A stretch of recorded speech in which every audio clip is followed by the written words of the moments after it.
naturaleza. Pacífica, serena, tranquila.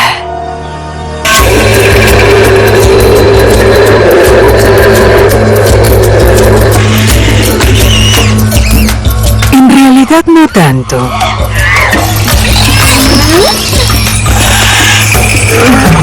La naturaleza es ruidosa. Resulta que los humanos no somos los únicos animales con mucho que decir. ¿Pero qué es lo que dicen?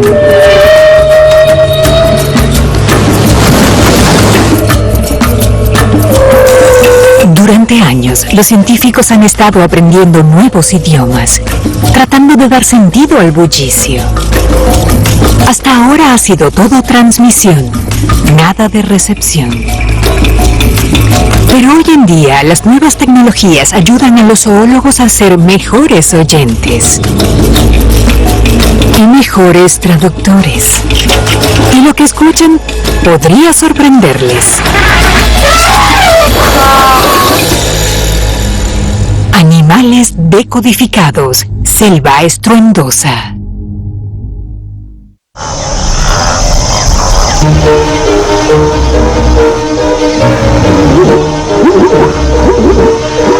Los animales hablan.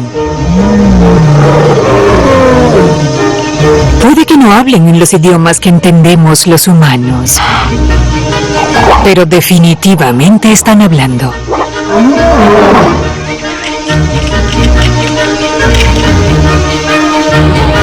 No son tan diferentes a nosotros. El lenguaje humano es quizás el más complejo de todas las especies. Pero tenemos las mismas razones básicas para comunicarnos, formar y mantener vínculos, expresar el miedo y otras emociones, mantenerse a salvo y comunicar las necesidades. Los humanos aprenden rápido, pero no somos tan buenos para entender lo que dicen otras especies.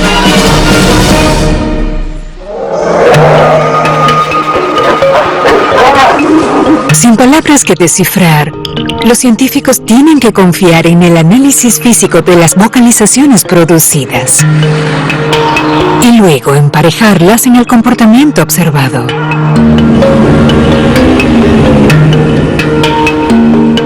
Por suerte, todo el sonido funciona de la misma manera, como vibraciones que viajan por el aire en forma de ondas sonoras. El tono de un sonido se mide como frecuencia. Es el número de ondas sonoras producidas en un tiempo determinado.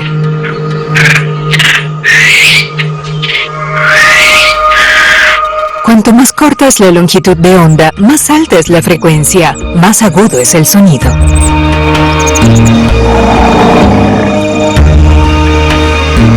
Las ondas más lentas producen un sonido más grave y bajo.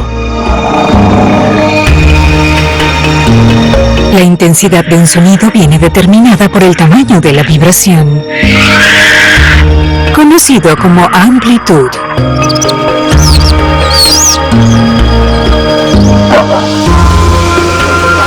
Cuanto más alta sea la onda sonora, más fuerte será el sonido.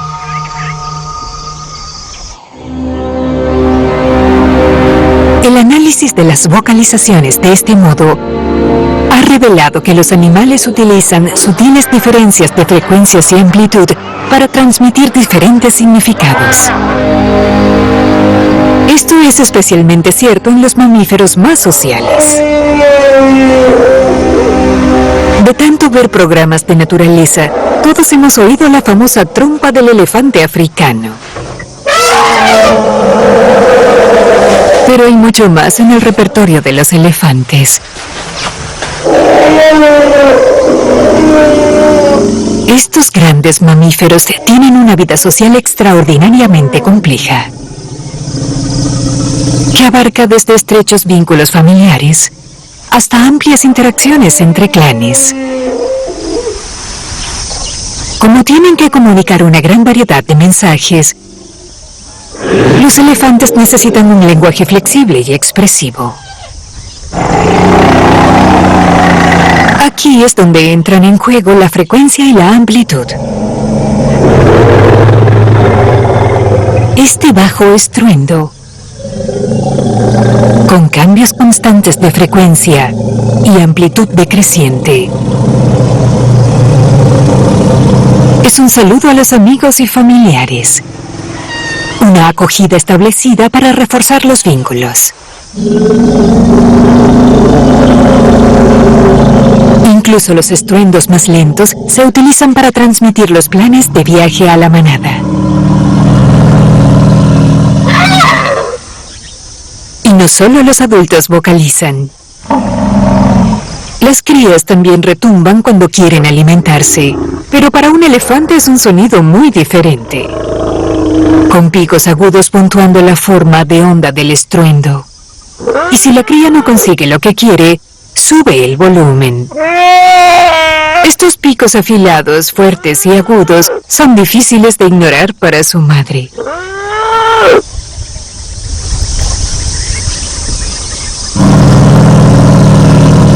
Mientras estas llamadas se comparten en silencio dentro del grupo, otras están diseñadas para ser escuchadas por los elefantes fuera de la manada. Este fuerte y agudo sonido, que se aleja suavemente, es la llamada que las hembras utilizan para atraer a los machos que pasan cuando están listos para aparearse.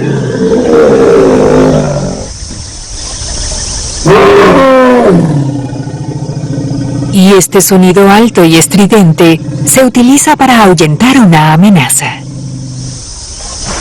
Pero incluso con esta amplia gama de vocalizaciones, resulta que el truco vocal más sorprendente de un elefante es uno que ni siquiera podemos oír.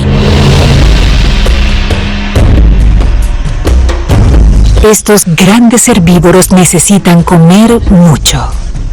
Para evitar el sobrepastoreo, tienen que recorrer zonas de hasta 250 kilómetros cuadrados. A menudo se dividen en grupos más pequeños. Pero dispersarse así puede poner en peligro a los miembros de la manada. Los animales más jóvenes pueden separarse y ser víctimas de la inanición, la deshidratación o los depredadores. También hace más difícil para los adultos localizar una pareja.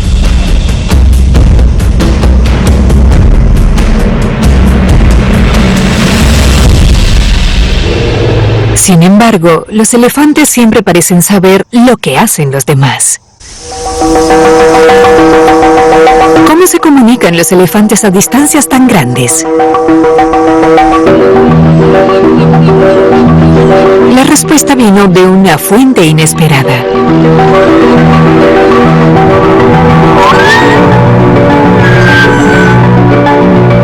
La zoóloga marina Katie Paint llevaba 15 años estudiando los cambios de las ballenas jorobadas.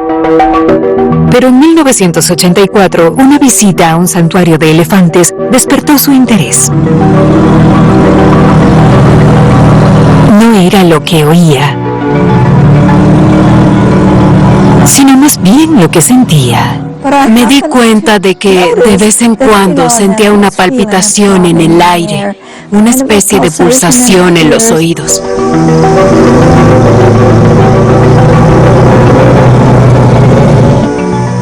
Se me ocurrió que podría tratarse de un sonido por debajo de las frecuencias que yo podría oír y que eventualmente podría ser producido por elefantes y que podrían estar comunicándose entre sí de formas que la gente desconocía.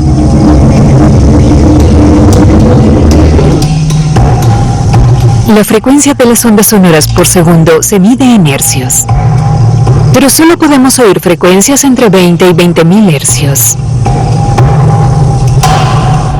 Payne sabía, gracias a sus años de investigación, que las ballenas producen sonidos en frecuencias inferiores a las del oído humano. Pero ¿podría ser que los elefantes hicieran algo similar?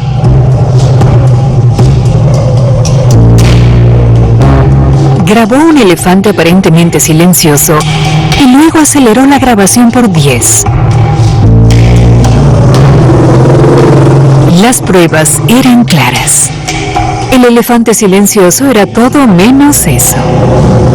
Solo se había comunicado en una frecuencia inferior a la que los humanos pueden oír. Estas llamadas se conocen como infrasónicas y pueden ser tan bajas como solo un hercio. Lo que hace que no podamos oírlos es exactamente lo que los hace ideales para la comunicación a larga distancia, especialmente por la noche. Durante el día, el aire caliente sube y levanta los sonidos con él, por lo que los ruidos diurnos se desvanecen rápidamente en la atmósfera. Pero por la noche, cuando el aire se enfría, las ondas sonoras son perturbadas y viajan mucho más lejos. Estos estruendos nocturnos permiten a los elefantes realizar sus llamadas con la trompa a distancia de hasta 10 kilómetros, ayudándoles a mantenerse en contacto y a encontrarse a través de vastos territorios. Los científicos empiezan a darse cuenta de que hay mucho más allá del alcance del oído humano de lo que podríamos haber pensado.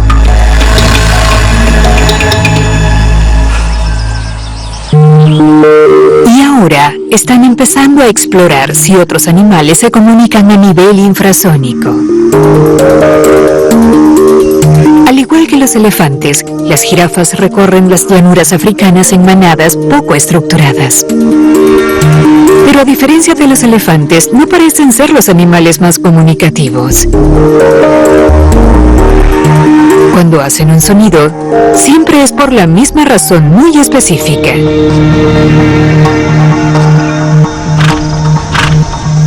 Para señalar el peligro.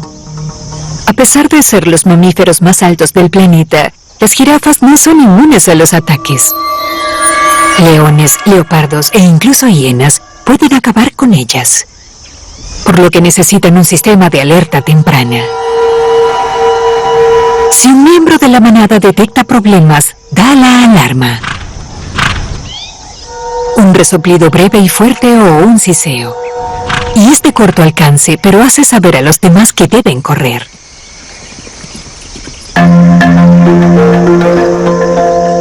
Las jirafas producen estos resoplidos utilizando sus fosas nasales, no sus cuerdas vocales. Pero siguen teniendo una laringe o caja de voz. El zoólogo Anton Boatic ha pasado los últimos 6 años intentando demostrar que las jirafas utilizan realmente sus cuerdas vocales todo el tiempo. Pero, al igual que el estruendo infrasónico de los elefantes, los humanos no pueden oírlos. Al igual que los elefantes, las jirafas también se reúnen para socializar, y podría ser que las jirafas también estén produciendo estas frecuencias muy bajas para el sistema de comunicación vocal. Es una buena teoría. Pero el problema de Anton ha sido reunir pruebas contundentes.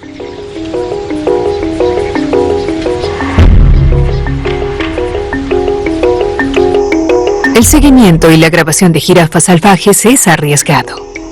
El terreno accidentado y los depredadores nocturnos son peligrosos para un investigador solitario.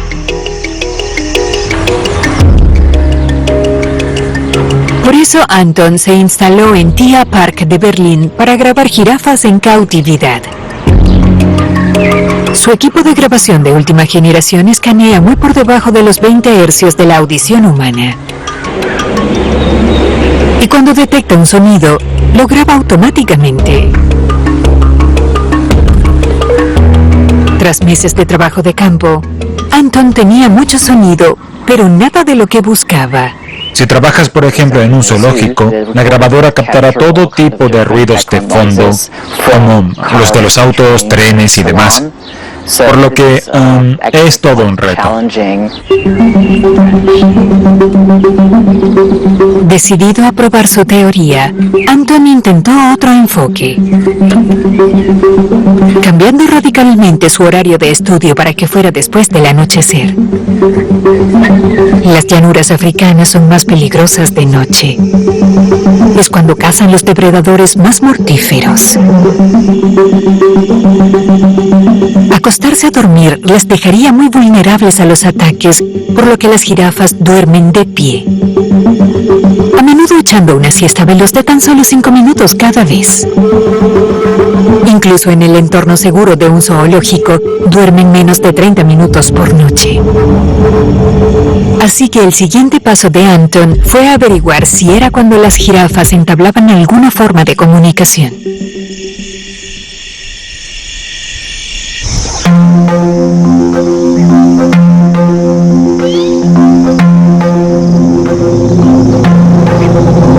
Aprender las lenguas de los animales ya es un reto en tierra.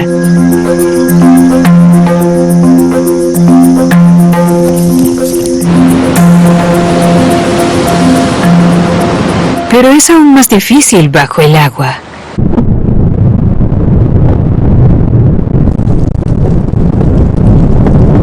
Hay mucho ruido aquí abajo.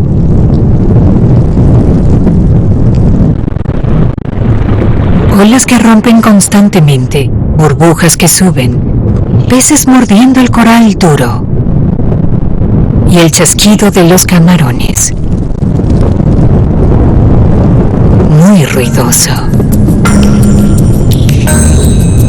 El problema es que a los científicos les resulta difícil distinguir los sonidos individuales del estruendo general, y mucho menos averiguar lo que los ruidos podrían significar. Pero los avances tecnológicos hacen que ese mundo sea más accesible. Las grabadoras de alta tecnología y los programas informáticos que aíslan determinados sonidos revelan ahora los lenguajes de las criaturas marinas. Parece que esos dos están teniendo una gran conversación. Sí. Uno de los primeros en emplear estas nuevas tecnologías fue el biólogo marino Steve Simpson de la Universidad de Exeter. Hoy ha llevado a su equipo a bucear frente a la costa de Dorset en el Canal de la Mancha. Si se fijan bien, hay algo distintivo aquí. Pueden ver allí el pico, sobre 266 hercios.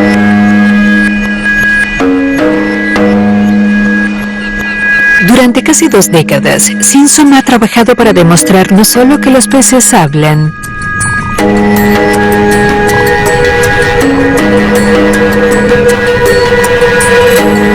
sino que tienen mucho que decir.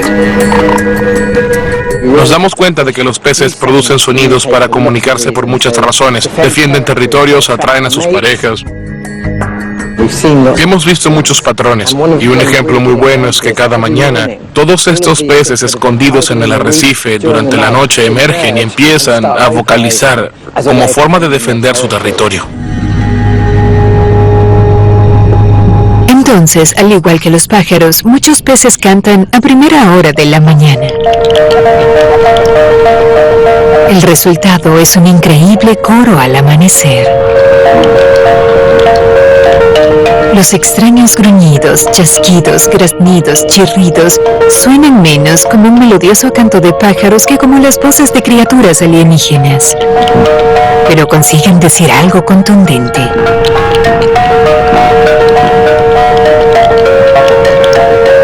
Este es mi territorio.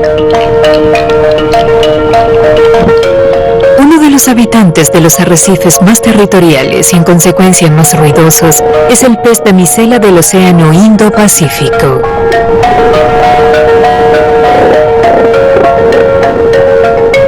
El macho pasa gran parte de su tiempo cultivando un pequeño jardín de algas verdes. Resulta que las damiselas aman a los peces con tonos verdes. Si les gusta lo que ven, pondrán sus huevos en su jardín para que puedan fertilizarlos. Por desgracia, su obra no solo atrae a las hembras. Otros machos intentan regularmente robarle su lugar principal. Es mucho más fácil que cultivar su propio jardín.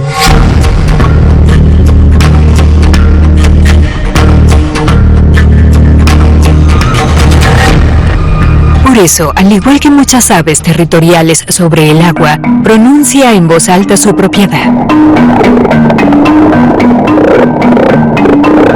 hinchándose y gritando con fuerza.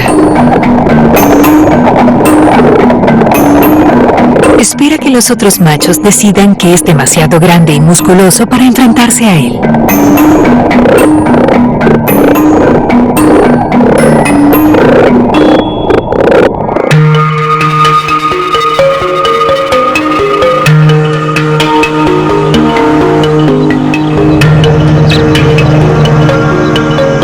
Los elefantes vocalizan para mantenerse en contacto con su familia. Los peces lo hacen para advertir a los intrusos.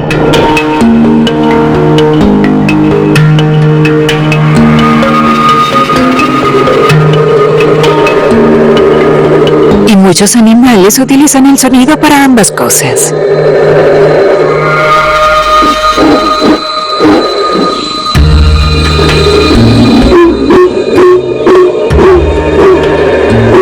Como el mono aullador. Estos primates viven en clanes muy unidos de una docena de individuos, con un par de machos adultos, varias hembras y sus crías. El varón humano medio puede lavarse los dientes o prepararse un café a primera hora de la mañana. No así los monos aulladores. Prefieren empezar el día con una buena ronda de bramidos. Un hueso hioides agrandado, un hueso con forma de copa en su garganta, resuena, actuando como un amplificador incorporado. El resultado es la llamada más potente de cualquier animal terrestre. Los bien llamados aulladores pueden emitir llamadas a un volumen de 140 decibelios. Más potente que el ruido de un avión militar despegando. Incluso los elefantes solo alcanzan los 112 decibelios. Los monos aulladores utilizan la amplitud pura, más energía en el sonido, para proyectar sus llamadas a largas distancias. Puede que no tengan los bajos, pero realmente pueden subir el volumen. Su estruendosa llamada puede oírse a casi 5 kilómetros de distancia. Al igual que con el pez damisela, es la forma que tiene el aullador de hacer saber a los demás que esta zona del bosque ya está ocupada.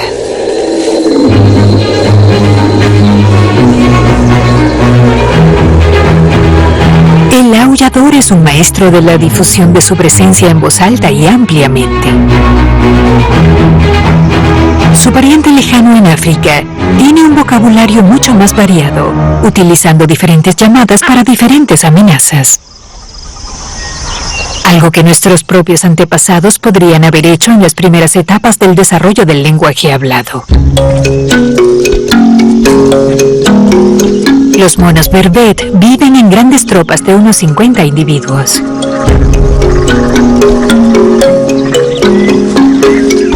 Aunque hay cierta seguridad en los números, nunca pueden bajar la guardia. En África el peligro viene de todas partes. Las grandes águilas pueden arrancar fácilmente un vervet de las copas de los árboles, por lo que los monos deben vigilar de cerca el cielo. Si un miembro de la tropa divisa un ave de presa, hace sonar la alarma específica de ese depredador. Un gruñido grave.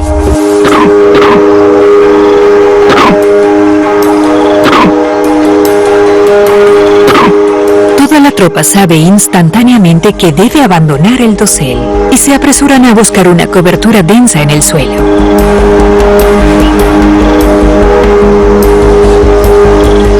Pero, ¿y si el peligro no viene del cielo?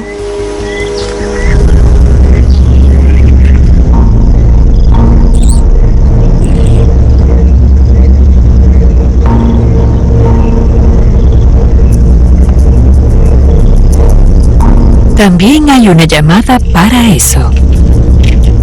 Una muy diferente. Este sonido significa rápido, suban al árbol.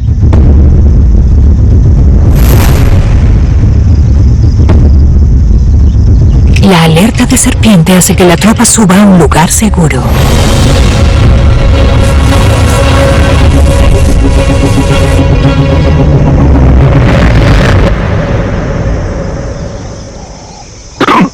Entonces esta llamada significa peligro, baja de los árboles.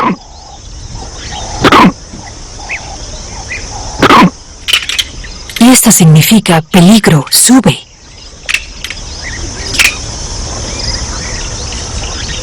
Pero ¿qué pasa si te enfrentas a un depredador que te puede atrapar en el suelo o en los árboles? Entonces, por supuesto, necesitas la llamada de alarma del leopardo. Toda la tropa se lanza al instante hacia las ramas más finas que saben que no pueden soportar el peso del leopardo.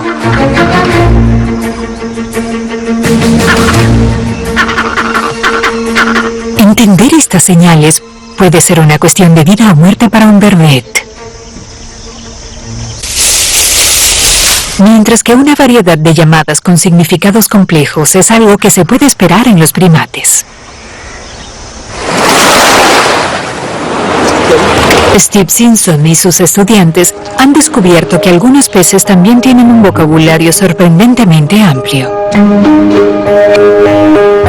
Al trabajar en los arrecifes tropicales de la Polinesia Francesa, el equipo se centró en una especie, el pez payaso. Estos diminutos y coloridos peces serían muy vulnerables a los depredadores si no fuese porque viven en las anémonas de mar. Las anémonas están cubiertas de tentáculos urticantes que utilizan para atrapar su alimento. Los peces payasos son las únicas criaturas que han desarrollado una inmunidad a la toxina de las anémonas. Otras criaturas marinas comprensiblemente prefieren evitarla. Una gran anémona puede mantener una colonia de media docena de peces de diferentes edades. En cualquier momento, solo hay una hembra dominante. Todos los demás peces son machos más pequeños. La estudiante de doctorado Ayla Casey Davidson quería saber si un pez payaso amenazado emite una alarma al resto de su comunidad. Por eso simuló un ataque depredador. Este es el modelo de depredador que utilizaba. Estaba atado a unos hilos para poder controlarlo como una marioneta. Y nadaba a lo largo de la superficie con el modelo depredador a nivel del suelo y lo dirigía hacia la anémona. Y podías ver que los peces prestaban atención. Y lo hacían estos pequeños ruidos chirriantes.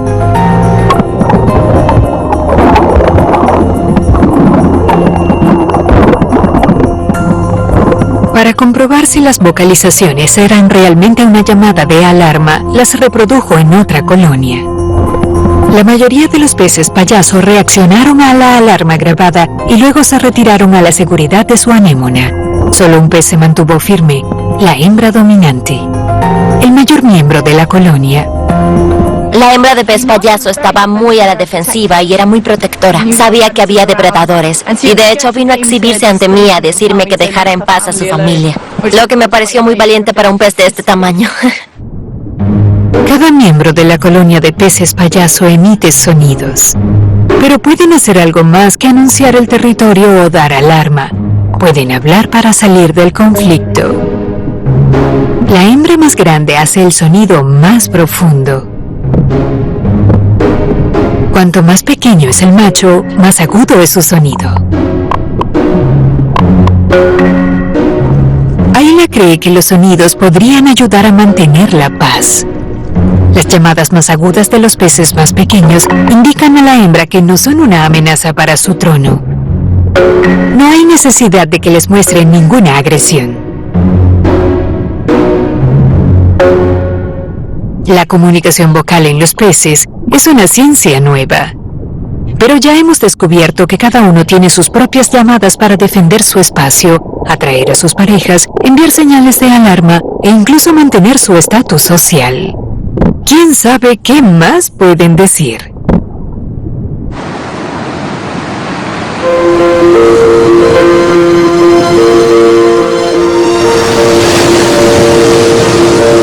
Es difícil para los humanos estudiar los sonidos individuales cuando se pierden en un mar de ruido.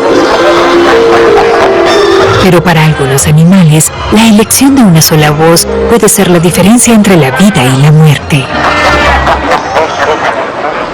En la costa sudafricana, las hembras del lobo marino africano o del cabo dan a luz una vez al año al comienzo del verano. Este pequeño cachorro está bien formado para un mamífero de su edad, con los ojos abiertos y los sentidos en funcionamiento. Pero aún no sabe nadar y no tiene grasa para mantenerse caliente en los mares fríos. Así que durante sus primeros días, la madre y el cachorro son inseparables. Con tantos individuos en una colonia, es fácil perderse. Es fundamental que la madre y el cachorro reconozcan sus voces para poder encontrarse en la enorme ruidosa multitud. Por lo que cada uno tiene su propia voz. La madre solo tarda unas horas en aprender las llamadas de su cachorro.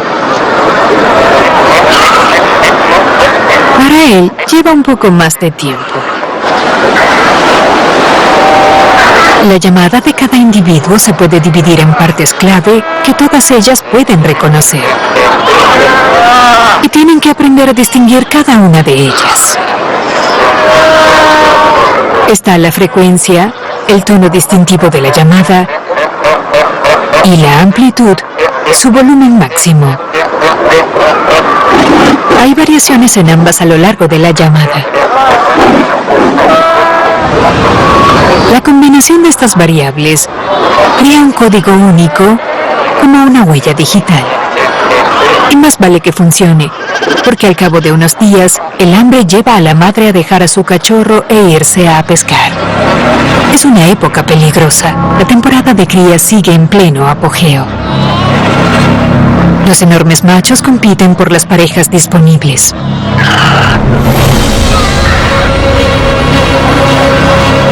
Para evitar que su bebé sea aplastado, la madre lo deja en una guardería protegida, con la esperanza de que se quede quieto mientras ella no está.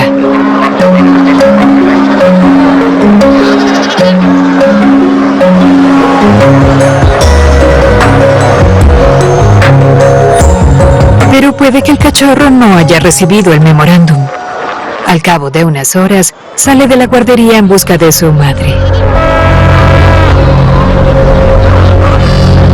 A los pocos minutos está perdido. Asustado por los ruidos de los machos, se aleja de la colonia.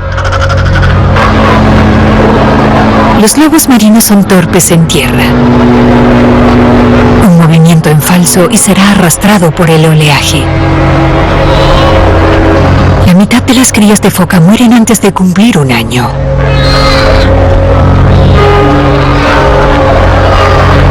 Por depredación, ahogamiento, aplastamiento o la mayor amenaza, la inanición.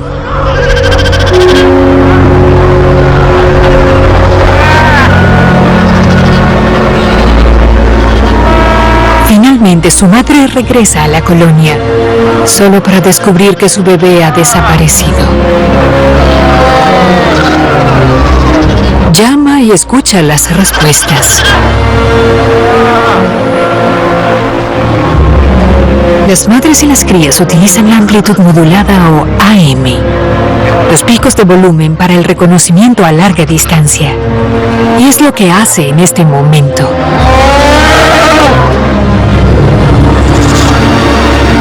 Al igual que la radio AM, la energía de las ondas sonoras empuja la señal más allá. Cuanta más potencia haya detrás del sonido, más tiempo durará. A medida que se acerca, escucha el segundo indicio. La frecuencia modulada, el número de fluctuaciones que cambian el tono de las llamadas. Al igual que la frecuencia cambiante de las ondas sonoras que emite la radio FM, no es tan buena a larga distancia, pero es un sonido más limpio, con más detalles. A corta distancia, ella puede oír las pequeñas variaciones de tono. Utilizados conjuntamente, los dos trazos son únicos.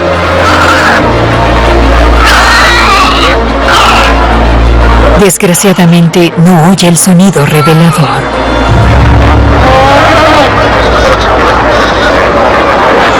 Pero de pronto,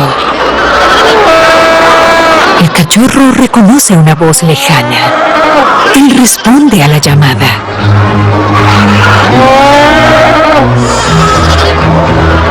Ladrando de un lado a otro, escuchan las llamadas únicas del otro.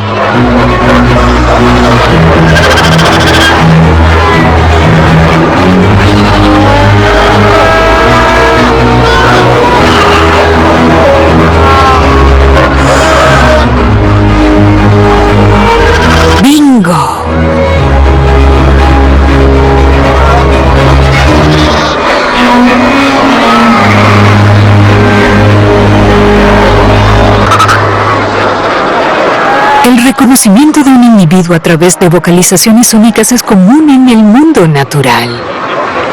Pero cuanto más compleja es una sociedad animal, más matizado tiene que ser su sistema de comunicación.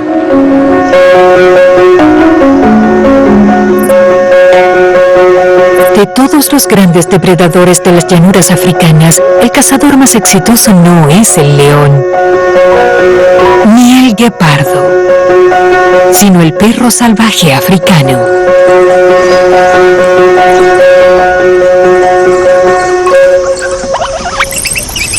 Siete de cada 10 cacerías de perros salvajes tienen éxito. Y todo se reduce a una comunicación eficaz de la manada.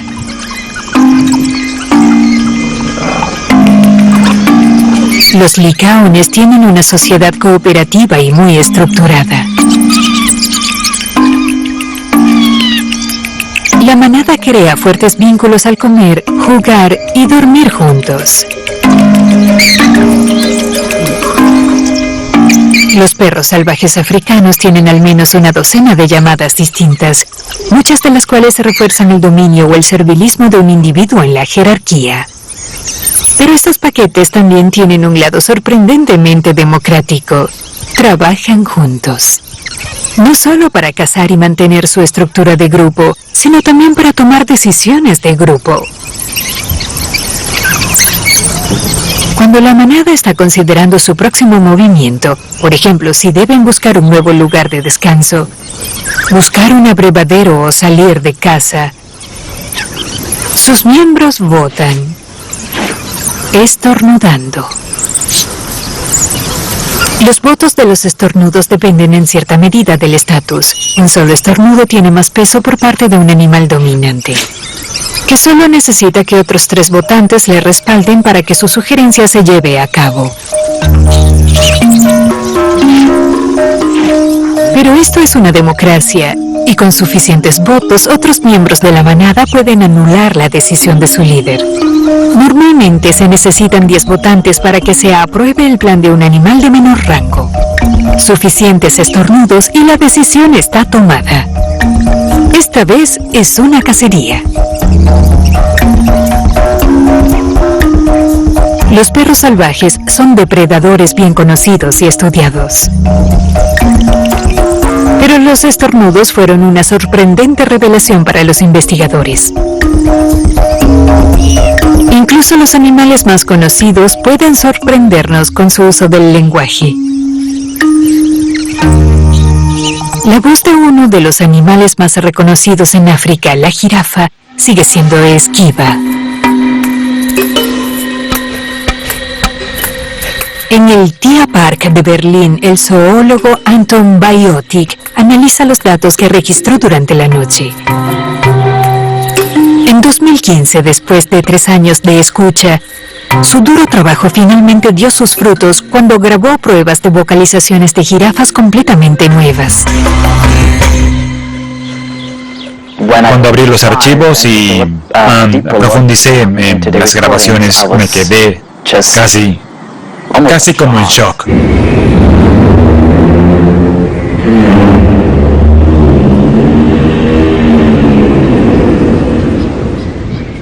En la grabación había un sonido que nadie había escuchado antes.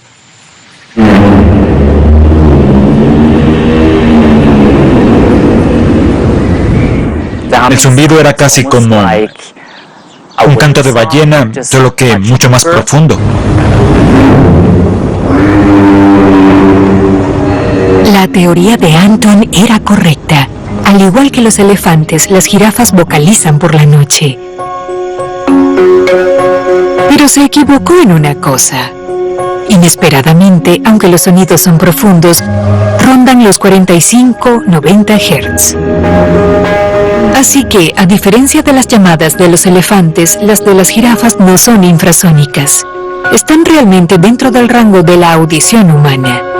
Simplemente no los oímos porque nunca estábamos cerca por la noche cuando vocalizaban.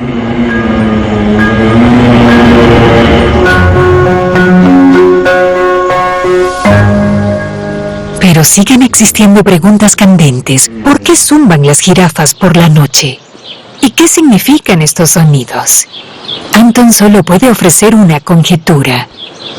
La razón más probable por la que utilizan el tarareo es para mantenerse en contacto con los miembros de su grupo cuando la visión es limitada y no pueden verse entre sí. Las jirafas tienen una excelente visión durante el día. Sin embargo, su visión nocturna es escasa, por lo que el zumbido podría ayudarles a mantenerse en contacto entre sí mientras vagan por la maleza. Durante años no se había sabido casi nada sobre el sistema de comunicación vocal de las jirafas. Por eso estoy muy contento de darles voz, por así decirlo.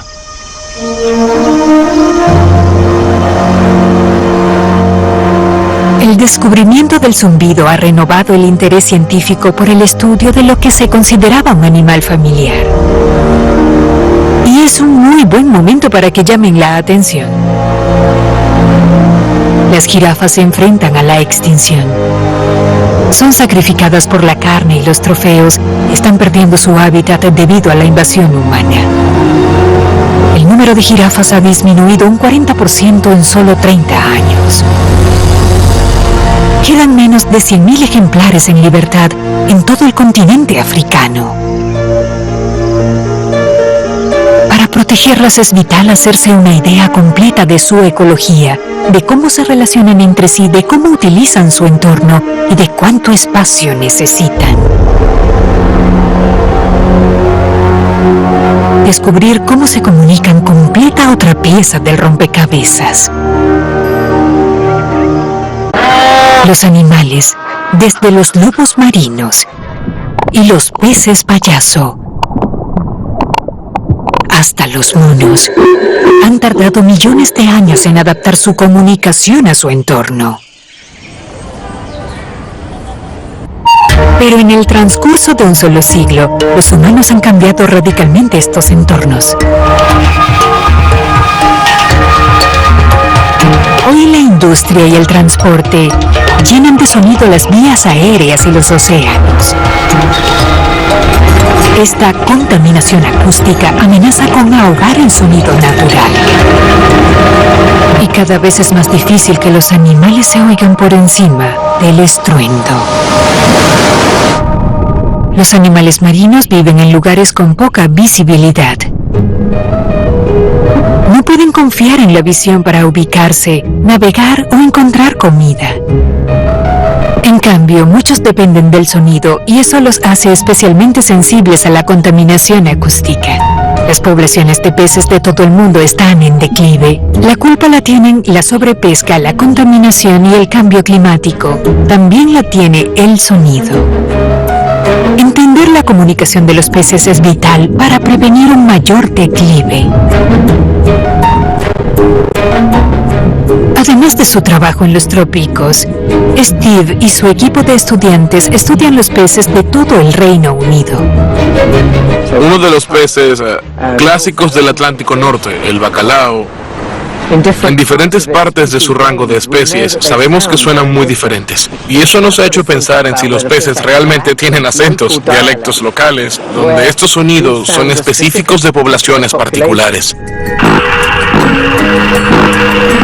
Hace unos años nadie sabía que los peces podían hablar. Ahora sabemos que el bacalao tiene variaciones regionales. Es decir, diferentes dialectos.